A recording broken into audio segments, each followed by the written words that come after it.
Good evening. My name is Sanshin Oberholtzer. I'm the resident priest and the guiding teacher at the Joseph Priestley Zen Sangha in Lewisburg, Pennsylvania. We're part of Empty Moon Zen. So, Mother's Day is coming up. In a tradition that predates our Mother's Day, a tradition so unlike the one in which Mary, Mother of God, was told of her impending motherhood by the Archangel Gabriel, Maya, young wife of Suddhodana, king of the Shakyas in the land of Kosala, in what we now would call the border of northern India and southern Nepal, had a dream. She dreamt that a white elephant had entered her side. Taking the dream to a seer and interpreter of dreams, she was told that she would bear a son who would become either a great ruler or a spiritual healer. Her husband, the king, wanted more than anything to have his son, Siddhartha, for that would be his name, wanted him to grow in political power, to rule as he was born to. The alternative, that he would become a spiritual leader to the world, was not so palatable. Maya, Siddhartha's mother, lived about a week after his birth, dying as a result of childbirth, and Siddhartha was raised by his aunt, Mahaprajnapati, the woman who stands at the head of the list of female ancestors in our own Buddhist lineage. Mahaprajnapati became the first Buddhist nun and stands not just as the de facto mother of the man whom we know as the Buddha, but as one of the mothers of us all. Buddhism, like so many other religions, has its own past and present misogyny, and it took time for both the Buddha and his followers to accept the presence of women. For this, we can be grateful to Prajnapati. I have her and her descendants, mortal and, well, immortal, to thank for my continued practice. One more celebration of Mother's Day, if not the one that Julia Ward Howe would countenance. But let's step out of this, the world of historicity, and into the mystical. The mystical as it plays out today, as it continues to play out in those worlds outside the mundane. Early in a January morning several years ago, before the sun would rise over the surrounding mountains at Green Gulch Farm in Marin County, California, my fellow Zen practitioners and I at Green Dragon Temple, an outpost of the San Francisco Zen Center, would celebrate the new day with a morning liturgy service. One of the chants that was used was the hymn to the perfection of wisdom, Prajna Paramita, the mother of all Buddhas. It doesn't appear in the Soto school scriptures for daily services and practice, and I don't find it in my own Empty Moon liturgy book, so I don't expect it has risen to most people's consciousness. Yet, there it was, poking at my godlessness, singing the praise of a Mahayana goddess, the goddess of wisdom, the mother of all Buddhas. And it goes, homage to the perfection of wisdom, the lovely, the holy. The perfection of wisdom gives light. Unstained, the entire world cannot stain her. She is a source of light, and everyone in the triple world, and from everyone in the triple world, she removes darkness. Most excellent are her works. She brings light so that all fear and distress may be forsaken, and disperses the gloom and darkness of delusion. She herself is an organ of vision.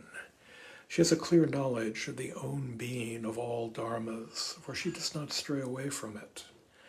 The perfection of wisdom of the Buddhas sets in motion the wheel of the Dharma.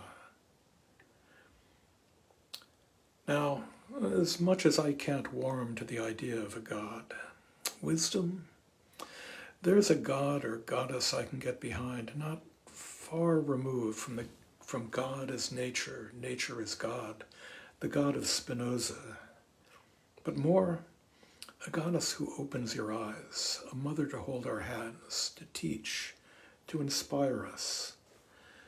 Would that she had been around when Wotan plucked out his right eye to give to the king of the trolls in exchange for the secret to saving the gods from chaos, only to be told that the secret was, keep both eyes open. Neither Prajna Paramita nor the Bodhisattva of compassion would have been so cruel. Would that she had been around in these more mundane times to guide and heal us. And isn't this what we celebrate this coming Sunday, Mother's Day? A mother, real, fictional, ideal, a mother to hold and inspire us, to stand by us when we need her most. East Ocean Boulevard in Long Beach, California is an odd location to find one of the harbingers of the future paths of Western religion, or a nod to Mother's Day.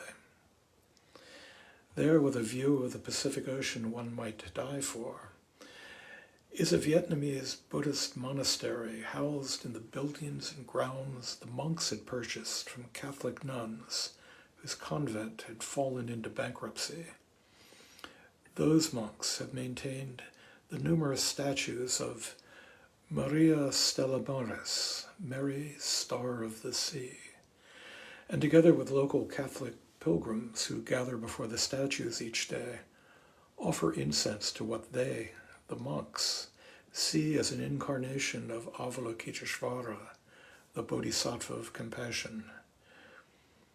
Buddhism, as it has moved through Asia, has incorporated, absorbed the various gods and goddesses of their new home. And so there on the coast of California, Mary, Mother of God, is seen as the newest form of the Bodhisattva of compassion, the very image of the Pieta. Mary on the half-shell, Kuan Yin, the Chinese goddess and Bodhisattva pledged like a mother to save us all. The Indian Avalokiteshvara, male in India, female as he, she made it across the Himalayas. Mothers all, female, male. Motherhood reaches out and embraces and asks no questions. Now, I'm not sure how my own mother would take being considered in the company of so many Buddhist illuminaries. She was raised a devout Episcopalian despite having deep New England Unitarian roots going back through the 19th century, and before that on into the Congregationalists and Puritans in the early days of the Plymouth Colony in Boston. But her religious life came from her father, my grandfather, who was ordained a priest in the Episcopal Church, just as soon as he retired from a career as a mechanical engineer. For my mother, the church was the air she breathed, its hymns, though only in the 1940 Episcopal hymn book, the music she carried with her through the day. She would sing off-key in a voice rendered hoarse by a smoking habit, going back to her freshman year at Hood College. Hymns that she sang as she cooked, cleaned, drove to work, probably as she visited her social work clients, certainly as she drove me nuts. Following her leads, I became an altar boy and eventually head acolyte at our church outside Atlanta, Georgia, a church named after St. Bede. The historians among you all will understand the significance of the name of that worthy church historian, and the Anglophiles among you all will perhaps appreciate the nickname my mother gave to it, St. Bede's in the Weeds. She did it lovingly. I took to it with my quietly growing unease with Christianity. I'd like to say that as time moved on, that seed of atheism that grew within me did not immediately find a voice because I didn't want to hurt her. But in truth, it was cowardice. One afternoon I got off the school bus, walked through the front door, and went back to my room only to find that Mom, in the process of cleaning my room, as she could not be dissuaded from doing, had found under my bed not the stash of Playboys that I had cleverly hidden away where even she would not suspect, though my brother found them instantly, but rather my dog-eared copy of Bertrand Russell's Why I Am Not a Christian. "I suppose this means you don't want to go to church anymore," she asked as she held the book out to me. St. Bede's Head Acolyte. "No," I admitted sheepishly. I know how much that cut her to the quick, and I know how deeply she loved and respected me. When she said, "All right," she never raised the issue again. She simply took me for what I was, her son. And when years later I was ordained as a Zen Buddhist priest, she was there, perhaps not quite understanding intellectually. God knows I did not understand intellectually, but understanding in her heart. And what else could one want from a mother? This coming Sunday we honor motherhood, the mother of Buddhas, the mother of the one Buddha, the mothers of us all, my mother, your mother, saints, demons, the halt and the lame, the broken and the whole. Each of them our mother, each of them what we would wish for, and each of them what we have got.